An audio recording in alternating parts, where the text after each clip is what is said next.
Salut tout le monde, bienvenue sur un nouvel épisode de QLS. Aujourd'hui, on va débriefer la journée 5. Dieu merci, c'était une journée unique. Semaine prochaine, double journée. Pas Dieu merci.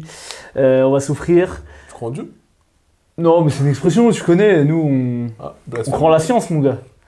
Ah, tu veux qu'on parte sur ce sujet? C'est un autre débat. Après, moi, je n'ai jamais caché mes convictions.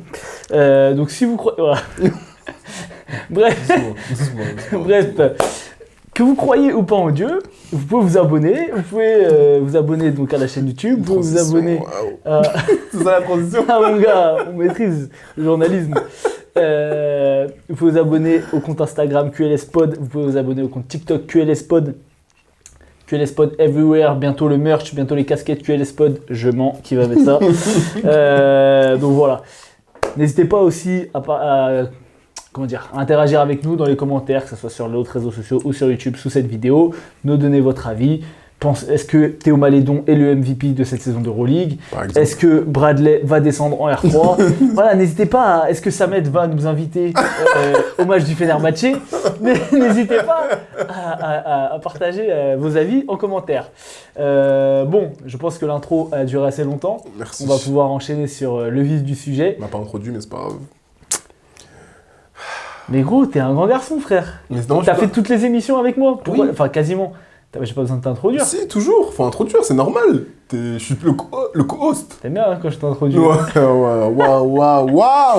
Waouh. Donc, je suis avec non, mais Bradley. c'est bon, j'ai plus envie. Tu viens de ruiner. Trop bizarre. Ouais, j'étais bizarre. Gros. T'es bizarre, gros. Bon, bref, on fait quoi? Du coup, on continue alors.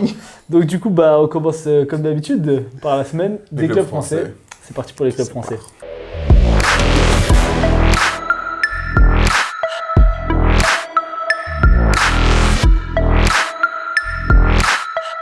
Alors, on va commencer par l'Asvel, qui est le meilleur club français d'Euroleague, clairement. En tout cas, qui a potentiellement, comme je l'ai dit dans l'intro, le meilleur joueur d'Euroleague, et peut-être même deux des meilleurs joueurs d'Euroleague, avec Neil Sako. Avec Shaquille Harrison. Du coup, il jouait à Barcelone. Ouais. Donc, on avait dit que voilà, ils étaient à 2-2, que c'était un bon début de saison, que là, ils allaient s'attaquer à des gros morceaux. Donc, on a dit que là, ils vont avoir un calendrier un peu plus compliqué. Donc, ils sont allés au Palau Blaugrana. Ah putain, je suis mis en anglais. Et donc, ils ont perdu de peu. Ouais, moi j'ai beaucoup aimé le visage de l'Asvel. Qu'est-ce que tu as pensé, toi, de cette équipe, de ce match en général? Je suis tout à fait d'accord avec toi. Ça a été un mano à mano jusque dans le 4e quart. Ils étaient à égalité à la fin du 3e. J'ai aimé le match de l'Asvel qui a rendu un peu coup pour coup face au Barça. Donc non, franchement, j'ai pris plaisir. De toute façon, depuis le début de saison, l'Asvel, il montre un visage qui est plutôt intéressant. Ils n'ont pas fait des gros recrutements, mais par contre, ils ont deux joueurs dont on a parlé déjà et qui sont tonitruants. Et on le voit bien sur le terrain. La preuve, il n'y avait pas Paris Lee qui était absent sur ce match-là, mais la paire Sako, Théo Malédon fait le boulot encore. C'est un travail monstrueux. Hein. C'est un travail monstrueux. Neil Sako, je t'en parlais justement un peu en off, en disant mais combien de temps il va rester à l'Asvel? Parce que le travail qu'il est en train... cherche un poste 5. Hein. Le travail qu'il est en train d'effectuer, il fait encore 22 dévals. Ouais, 17 points, 6 sur 9 au tir, 5 sur 7 au lancer, 9 rebonds, 7 fautes provoquées. Il a des mains en or, parce que un peu tu sais ce qu'on reprochait à Youssouf Afal l'an passé. Ouais, de pas attraper les balles. Moins l'an passé, il y a 2 ans surtout. Il y a 2 ans surtout, mais moins l'an passé, c'est vrai qu'il avait progressé, mais et ça un peu Et puis là, justement, il a joué contre son ancienne équipe, il a montré qu'il avait progressé sur ça. Youssouf Afal avec un gros match face à l'Asvel. C'est vrai, il a fait 0 minutes, 0 minutes pour 0 points. Putain, choix de carrière vraiment incompréhensible. Il joue toujours pas. Mais mais j'ai beaucoup aimé le visage de l'Asvel. Sans m'éterniser, j'ai beaucoup aimé le visage de l'Asvel. Ils ont tenu jusqu'où ils ont pu tenir. Et après, malheureusement, sur la fin de match, et c'est ce qui fait la différence, c'est que l'Asvel a un top player. Ouais. Que peut-être Théo Malédon n'est pas encore. Tu parles de Barça alors. Du Barça. Ah pardon, le Barça a un top player avec Kevin Punter. Ce que l'Asvel n'a pas encore. Parce que Ndodokolo, là maintenant il est beaucoup trop vieux. Et que Théo Malédon n'a pas encore cette expérience-là d'Euroleague. Même s'il a fait des très belles performances et des très belles sorties. Donc voilà, je pense que c'est ça aussi qui a joué en fin de match. Je reviendrai sur un autre sujet. Ah bah oui, enfin ça je pense que ce sera dans tes flops. Mais on peut le dire aussi que voilà. Que les arbitres sont nuls. Alors. Non, mais je sais pas si dire que les arbitres sont nuls parce que en fait il y a un fait de jeu, il y a deux tirs pour Théo Malédon, il y a un drive. Alors on n'a pas vu de ralenti, donc je sais pas franchement si la faute, il a l'air de beaucoup se plaindre quand même sur le drive. Donc bon, ok, soit. Et derrière il a une situation en transition où t'as Satoransky, là on a vu le ralenti, qui a un peu les deux mains, qui est sur le côté sur une prise d'écran, qui a les deux mains, je vais vous mettre l'action, qui a les deux mains sur Théo Malédon. Théo Malédon sans les mains de Satoransky, prend un tir pour avoir 3 lancés, c'est pas sifflé. Et comme je t'ai dit, si c'est Mike James qui fait ça, si c'est Campazzo, si c'est Sergio Llull, si c'est Kendrick Nunn, il aura les lancers. Tu vois. Là où je suis d'accord avec toi, peut-être, je vais pas dire que Théo Malédon n'a pas l'expérience, parce que bon, il a fait quand même plusieurs saisons en NBA, même s'il n'a pas d'expérience en Euroleague, il avait déjà joué en FIBA, etc. Mais... Je pense qu'il n'a pas le statut encore, même s'il est en train clairement de l'obtenir. Et c'est un peu ce qu'on disait l'année dernière avec Sylvain Francisco, tu te souviens où des fois il avait des drives, il y avait du contact et tout, et c'était pas sifflé parce que c'était un nouveau en Euroleague et tout. Et bah, cette année il a beaucoup plus de fautes, et je pense que Théo Malédon ça va aller plus vite parce que vu ce qu'il est en train de faire, les travaux qu'il est en train de faire, il va vite gagner le respect de tout le monde, y compris des arbitres. D'ailleurs, ça on en reparlera après des arbitres du coup. Mais donc oui, c'est vrai qu'ils auraient pu prendre ce match, et voilà, c'est à l'image de Paris dont on parlera plus tard, ils sont à 2-3. Mais ils ont été dans tous les matchs. Ils ont montré un beau visage à tous les matchs. Et franchement, c'est une généralité sur cette saison en Euroleague, à part peut-être Berlin qui est un peu à la traîne, et Milan qui sont un peu à la traîne sur certains matchs. Tous les matchs sont serrés. Tous les matchs sont serrés. Alors, oui. Ouais, non, mais tu vois, même les équipes qui gagnent pas beaucoup, même Bologne, ils n'ont pas pris non plus des éclats, etc. Des équipes qu'on n'attendait pas, comme le Bayern, comme l'Asvel, comme Paris, qui sont dans tous les matchs et qui gagnent des matchs aussi. Non, franchement, félicitations à l'Asvel. Alors, il y a eu les débuts aussi de Melvin Aginsa. Moi, alors, il met son premier tir à 3 points, c'est un décalage de Théo Malédon. Il a quand même un physique pour faire autre chose que du catch and shoot à 3 points. Il a été vraiment que dans ça. Je ne sais même pas s'il a posé un dribble.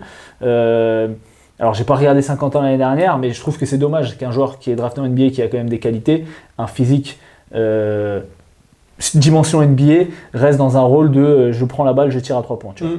Derrière, Kaudi aussi fait un super match. C'est ça que j'allais dire. Un super match. Il y a une action, je vous la mets, où il fait réception, in and out main gauche, il y a Juan Nunes qui part à l'opposé, il finit je crois en open under. Ouais, je dis mais attends, c'est Kaudi ou c'est Kyrie Irving là.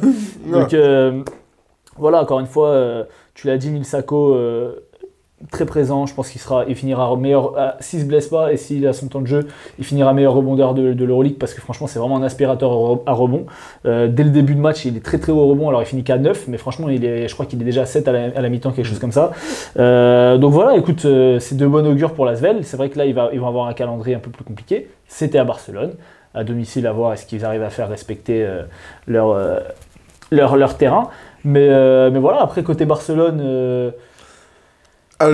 Abrines a brillé parce qu'il a pas loupé beaucoup de tirs. À un moment, la paire Abrines et comment ça s'appelle Brizuela, ils ont enchaîné. Il fait 3 sur 6 à 3 points Abrines, 11 points en 20 minutes. Donc il a plus 11 des Vals. C'est un 13-27 à 3 points le Barça, hein. 48%, gros pourcentage. Ouais, gros pourcentage. Ils ont vraiment eu de l'adresse. Après, comme d'habitude, Vesely toujours important. Il fait 26 déval, plus 16 de plus minus. J'ai envie de te dire, c'est du classique au classique. Il prend 5 tirs et il en met 4, bien sûr. Et à 3 points, il met dedans. Il met ses 3 lancers francs. Il est létal. Il est létal, peu importe où tu lui mets la balle. Et il a régalé tout simplement sur le match. Et je répète encore une fois, hein, mais Kevin Punter... il a trouvé son rôle et sa place, moi je trouve. Tu vois, à l'inverse, alors il a pris un peu la place de la Provitola qui malheureusement s'est fait les croisés, je crois qu'on l'avait dit déjà la semaine dernière. Pour moi, la structure de l'équipe est plus cohérente, où tu as vraiment Kevin Punter qui est le numéro 1, et autour de lui, tu as Jan Vesely qui est clairement son lieutenant, et après tu as des soldats, tu vois. Et Kevin Punter, je trouve qu'en tout cas sur le début de saison, il avait commencé vraiment crescendo. Là, sur les derniers matchs, il a vraiment trouvé son rythme et sa place et sa confiance. Et l'équipe lui fait confiance. Et autour de lui, il y a quand même pas mal de shooters. Tu as Jabari Parker qui, dès qu'il est ouvert, il va dégainer. Comme tu l'as dit, tu as Britzvela, tu as Brines. Vesely se met à mettre des 3 points aussi. Ou alors, il va t'en mettre sur du short roll, tu vois. Donc, c'est vrai que c'est compliqué. Et j'aime aussi beaucoup l'apport de Juan Nunez. Je l'avais déjà dit la semaine dernière, mais qui est vraiment vrai meneur de jeu, qui distribue bien. Alors, il fait pas des grosses stats en termes de passes décisives, mais 8 points, il est propre. Donc 15 minutes, c'est pas mal, hein. Ouais, non, c'est vraiment bien. Et le Barça, qui est leader d'Euroleague à 4-1, qui a perdu que à Kaunas sur la première saison, sur la première journée, ils sont à 4 victoires d'affilée. Juste un petit truc qu'on a oublié de dire sur l'Asvel, il y a Théo Malédon aussi qui est sorti un moment sur blessure.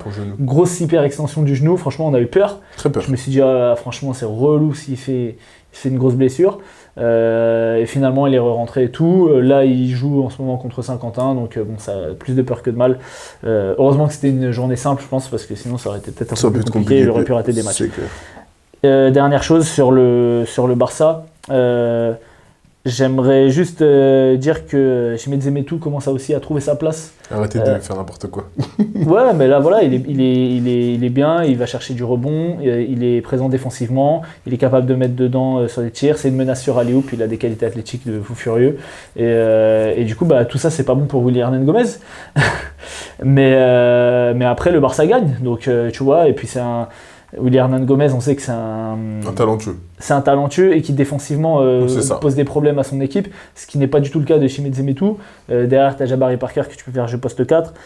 Donc voilà. Satoransky aussi qui fait un gros match, qui met 2 gros tirs à 3 points pour finir le match. Donc le Barça tourne bien, ils sont à 4-1. L'Asvel perd ce match sans être ridicule. Voilà. Si l'Asvel fait une saison comme ça, avec qui prennent les matchs qu'ils doivent prendre, c'est-à-dire à domicile ou contre des équipes, on va dire type play-in, et qui perdent en étant dignes face à des équipes qui visent le Final Four, écoute, on dirait que c'est une très bonne saison, on dirait que c'est au-delà de nos espérances. Voilà pour l'Asvel, je pense que tu as quelque chose à ajouter. Non, juste je te disais le calendrier pour te le donner très rapidement. Ils jouent Bayern la semaine prochaine, après ils vont ils reçoivent le Bayern, ils reçoivent le Fener, et après ils vont au Pirech. À l'Olympiakos. Ouais. Ensuite, ils reçoivent l'Étoile Rouge et après ils vont à Monaco. Donc ils ont le mois de novembre, après c'est les FS, le Real. Donc voilà, ils ont de toute façon, l'Euroleague, c'est costaud. C'est wild. Parce que même là, tu vois, on en parlera après, mais le Bayern en ce moment, c'est pas bon à prendre. Non, c'est vraiment pas bon à prendre. Donc voilà, ok, on passe sur les 2 autres clubs français qui en fait se sont affrontés. Donc c'était Monaco face à Paris, à Monaco. Ouais. Et là, je me suis régalé. Alors pareil, on vous donne pas le score. Si vous n'avez pas vu ce match et que vous avez un abonnement Squeak ou que ça, mettez pause, vous regarderez la fin de la vidéo après. Allez voir ce match. De toute façon, le Paris Basketball, clairement tous les observateurs Euroleague s'accordent à dire que c'est une des équipes les plus excitantes à regarder. Et là, le tempo. Le tempo, c'est que ça va dans tous les sens, mais comment ne pas commencer par Nadir Effi. TJ Short. C'est pas un mea culpa parce que je connais le talent, et on l'a dit lors de la preview, MVP de Jeep, MVP Eurocup. MVP de BCL l'année d'avant. Et voilà, donc il fait un doublé, et l'année d'avant il est MVP. On n'est pas surpris. Mais à ce niveau-là, moi ça me surprend. C'est-à-dire, et c'est ce que j'ai dit lors de la preview, je sais qu'il performera, et j'ai pas de doute sur le fait qu'il performe. Et de toute façon, ça passera là pour que Paris puisse gagner des matchs. Et on se le disait. Et tu me disais, il a fait l'année dernière. Je vois pas pourquoi à ce niveau-là, il pourrait pas le faire au vu de ses qualités. Tu l'avais dit lors de la preview. Et tu avais raison. Moi, j'avais juste dit qu'il le ferait peut-être dans une équipe qui allait perdre. Donc l'année dernière, en Eurocup, ils ont perdu qu'un seul match, je crois. Mais il gagne des matchs en plus. Il gagne des matchs et il performe. Et là c'est au-delà de la performance, c'est... Il met même des tirs à 3 points. Exactement, il a mis un enfant. Yacouba Ouattara, tu peux faire pareil aussi. Ah. Mais en fait, c'est surtout le côté, tu sais, il va dans ses espaces, il trouve... C'est un grand joueur. Quoi qu'il se passe, tu vas dans ton spot et tu vas te permettre de prendre ton tir comme tu veux. Et c'est ce qu'il fait à chaque fois. Peu importe qui on lui envoie, des fois il a des grands, des fois il a des petits. Il va toujours sur son spot, il va toujours réussir à tirer. Il met les 2 pieds dans la raquette. Non, sur ce match-là, et franchement, TJ Short, il m'a régalé. Depuis le début de saison. Et depuis le début de saison, bien sûr. Mais il est trop fort. Il est trop fort. À la mi-temps, il était déjà à 19 points. Franchement, en fait, je veux donner des fleurs à Paris et à la prestation de Paris. Parce que même à un moment, ils ont eu comment dire, ils ont eu un trou dans le troisième quart-temps où là Monaco revient, Monaco fait des stops, ils ont de la relance, etc. Et on voit le talent supérieur une fois de plus de Monsieur Eli Okobo où il est monstrueux. Il est monstrueux hein, sur ce début de Il saison. est monstrueux. Il est monstrueux. Mais Monaco retombe dans ses travers.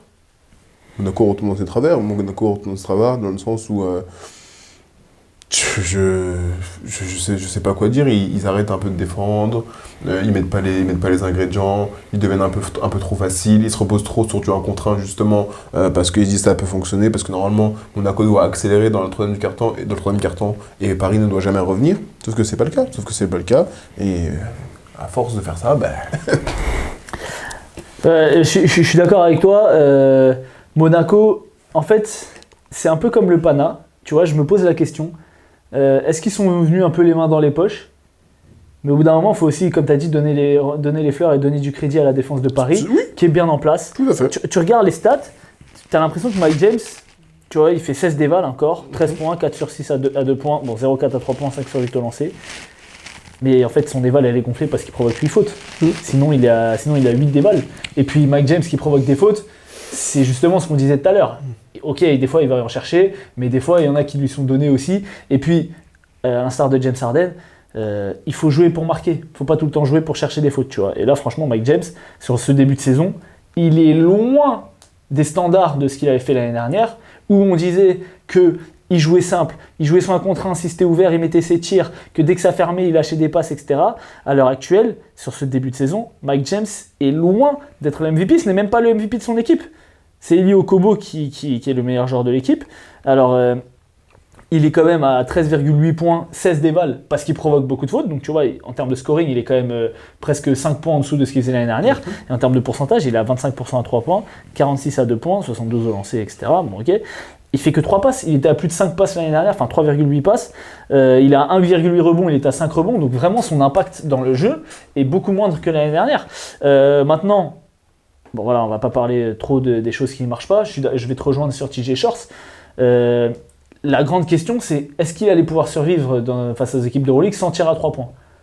Et en fait, tu te souviens, et je l'ai repartagé d'ailleurs après que j'ai vu le match Monaco-Paris, j'avais dit, après les 2 premiers matchs, où TJ Shorts cherchait des passes sur des situations de fin de match, j'avais dit, TJ Shorts, si il est en 1 contre 1, il est inarrêtable. C'est-à-dire que soit il va aller au lay-up, soit il a tellement de vitesse que les mecs vont reculer, il va avoir son petit tir à mi-distance qui est létal, même quand c'est contesté, parce que c'est souvent contesté, et en plus, il est petit, donc les grands, s'il y a des mecs un peu plus grands, ça arrive à gêner. Mais il ne rate pas. Il ne rate pas. Et si tu es vraiment trop près et que tu laisses la main traîner, il va chercher la faute. Parce qu'il a un pick-up point vraiment particulier, il a un tir un peu particulier, donc il arrive à aller chercher les bras. Et c'est ce qu'il a fait. C'est ce qu'il a fait sur ce match-là. C'est ce qu'il a fait aussi la semaine dernière. C'était, je ne sais plus c'était sur quel match, qu'ils vont gagner le Pana. Parce que, non. Pana. Ah non, ils n'ont pas gagné. Non, mais c'est joué Bayern, ils ont Oui, contre le Pana, ils ont fait ça. Ok. Oui, et le Bayern, il rate le tir de la gagne. Oui, c'est ça. Et là, voilà, il le prend, il le met. Alors après, il y a une contre-attaque aussi de Nadir Efi juste avant. Mais c'est ce qu'on attend de TJ Shorts. Et alors, il ne sera pas MVP d'Euroleague parce que je ne pense pas que Paris sera assez haut. Mais en tout cas, il est clairement parmi les meilleurs joueurs d'Euroleague. On sait que le Barça a perdu la Provitola. Cherche un arrière pour le remplacer. Il y a plein de très bons arrières dans des équipes, on va dire, de bas de tableau de disponibles. Moi, j'espère que ce ne sera pas des équipes françaises, tu vois. J'ai entendu Tamir Blatt. Écoute, j'adore Tamir Blatt au Maccabi, mais s'il peut aller au Barça, écoute, soit. J'ai entendu Jokubaitis aussi, d'ailleurs, s'ils veulent le reprendre. Donc voilà, pour TJ Shorts. Après, pour parler de Paris en général, je trouve qu'il y a quand même des cadres qui répondent présents sur ce début de saison. Et donc les 4, c'est évidemment TJ Shorts, c'est Tyson Ward et c'est Colin Malcolm. C'est les 3 joueurs qui sont les plus réguliers, qui apportent, j'ai oublié Mikael Jantunen aussi, qui apportent du spacing. Tyson Ward, il met je crois 4 ou 5 tirs à 3 points sur ce match-là. 3 sur 6. Voilà, 3 sur 6. Tac, Colin Malcolm, 3 sur 4. 3 sur 4. Donc voilà, ils mettent 6 tirs à 3 points à eux deux. Ils créent du spacing. Ils ont un play beaucoup où Colin Malcolm revient à 45 sur sa main droite et il a une très bonne qualité de finition. Donc sur ce play, soit il attaque, soit si ça passe en dessous sur les écrans, il est capable de sanctionner. Tyson Ward, très fort défenseur, on l'a vu mettre des pressions défensives, jouer du jeu rapide, prendre ses tirs ouverts à 3 points. Donc, et puis c'est des joueurs de grande taille, parce qu'en fait, quand tu as les deux sur le terrain, alors des fois ils sont 3 et 4, mais des fois ils jouent avec Banjassi et un poste 5. Donc en fait, tu te retrouves avec un poste 2 qui est vraiment grand, et tu peux jouer sur ton avantage de taille. Je suis très content de ce début de saison de Paris. Maintenant, il y a aussi des choses qui ne vont pas. L'association Maodolo, Nadir Efi, ne fonctionne pas, tu le vois, il se marche dessus. Il y a des moments où, tu sais, c'est des trucs un peu. Quand tu es meneur avec un certain statut, etc., tu as l'habitude que bon, s'il se passe rien, la balle va te revenir, tu vas jouer un pick and roll. Sauf que quand les deux sont sur le terrain, ils ont tous les deux l'habitude de ça. Donc des fois, il se passe rien, Nadir Efi, il a la balle au niveau de la ligne médiane, tu as Maodolo qui vient pour la chercher, sauf qu'en fait, ils n'arrivent pas à jouer ensemble. Et vu le début de saison, même si Maodolo a raté des matchs, alors Nadir Efi a été monstrueux face au Panathinaikos. Mais vu le début de saison en Euroleague, je regarde pas la Betclic, mais en Euroleague de Nadir Efi, franchement, moi je me pose des questions sur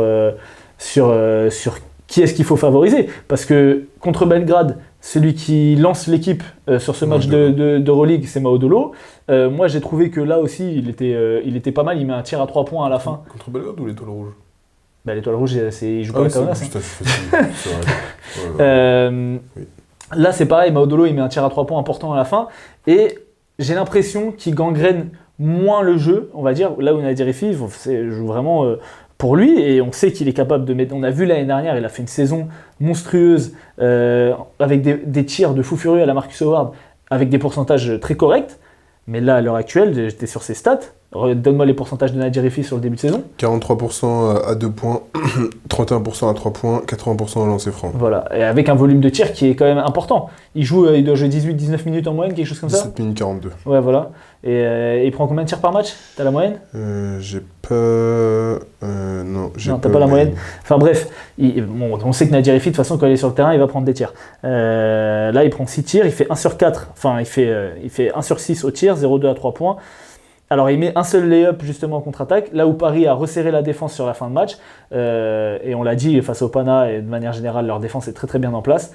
Et donc là, ça a créé du jeu rapide, comme sur le début de match d'ailleurs, où il commence par un 13-0 ou 10-0, je crois. Ouais, ça doit être ça. Il commence très très fort, avec énormément de rythme, avec du jeu rapide, des interceptions, etc.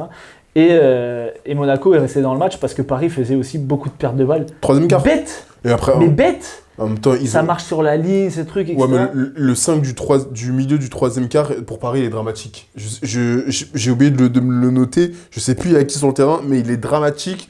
Et derrière, ça marche. Et c'est des pertes de balles stupides. En plus, Alpha Diallo qui est très très bon et qui permet à Monaco de revenir. Donc ça aussi, ça a joué. Après, la réalité, je vais te donner une stat. Je sais pas si tu l'as, mais on va vite l'avoir. Paris Basket. 10 sur 13 de lancer franc. Ouais, pour une fois. 77%. L'AS Monaco. 12 sur 21. Ils ont fait une Paris Basket. 12 sur 21, 57% au lancer franc. Ouais. À ce niveau-là, tu ne peux pas gagner. À ce niveau-là, que tu face à Paris... Mais Paris, c'était la même chose. Ils perdent les matchs, c'est la même chose. Bien sûr, tu loupes 9 lancers francs, tu perds de 7. Ben voilà. Au bout d'un moment, le basket, il est cruel. En plus de ça, si tu mets pas d'adresse et Monaco a tiré à 4-24 à 3 points, tu gagnes pas de match. Ah ouais, bah tout simplement. Pas... Tu mets pas au lancer et tu mets pas de tir externe à 3. Au bout d'un moment, tu peux pas gagner de match. Alors, on a beaucoup parlé de TJ Short, on n'a pas donné ses stats quand même sur le match. 28 et 10. Voilà, 28 et 10, à 9 sur 12 à 2 points, 1 sur 3 à 3 points, 7 sur 9 au lancer. En 29 minutes, 38 d'éval, meilleur éval de la journée. Et je crois même que c'est le record sur le début de saison d'Euroleague, puisque Théo Malédon avait fait 36, je crois, ou 35. Mais en tout cas, oui, je crois que c'est sur le début de saison, c'est la plus grosse éval. Donc voilà, bravo à Paris, qui est à 2-3 du coup, comme l'Asvel. Monaco, qui était à 3-1, qui prend un petit coup d'arrêt quand même. T'es à domicile, tu joues contre Paris, bah... faut L'attitude. respecter. Non, mais c'est voilà. Et l'attitude, elle est toujours partie du même joueur. Hein. Elle est toujours partie du même joueur. Et elle part de Mike James. Et il faut que Mike James il montre l'exemple. Et là, sur cette saison, c'est pas le cas. Donc voilà. Voilà pour les clubs français. Autre chose à dire ? Nope. Ok, très bien. Eh bien, on va partir sur le Daily Review. C'est parti pour le Daily Review. Alors, on est parti sur le Daily Review. On va commencer par le premier match qui se jouait mercredi soir.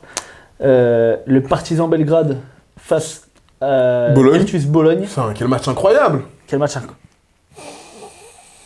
Gros, le match était archi gang. Tu fais arrête de match archi gang. Le match était archi Non, gang. le match n'était pas archi gang. Toi, t'es un menteur. Il y a eu beaucoup de matchs nuls sur cette journée. Dont celui-ci. Mais celui-ci n'était pas nul. Il était nul. Et c'est juste le quatrième carton qui était intéressant. Mais c'est pas grave, on n'a pas le même avis sur la question.